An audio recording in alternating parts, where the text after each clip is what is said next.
In this segment of the Word tutorial, we'll learn how to insert footers in your document. So we have this long document, it's about 13 pages, and we want to insert footers.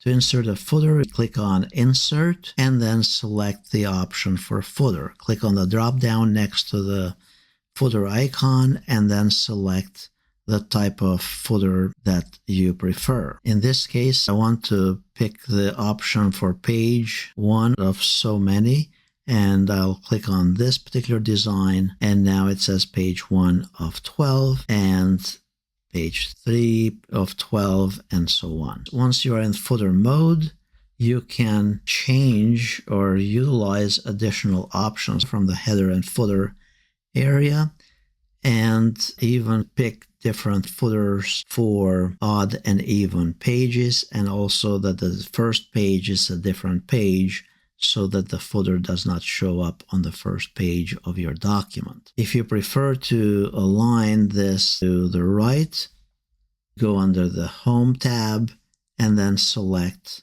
the option for alignment to the right, and then all the footers will be adjusted, displaying the footer information at the right-hand side. Obviously, you can adjust the font colors and other properties, and once you are done, you can either double-click somewhere else in the document text, or click on Header Footer and then click on Close Header Footer.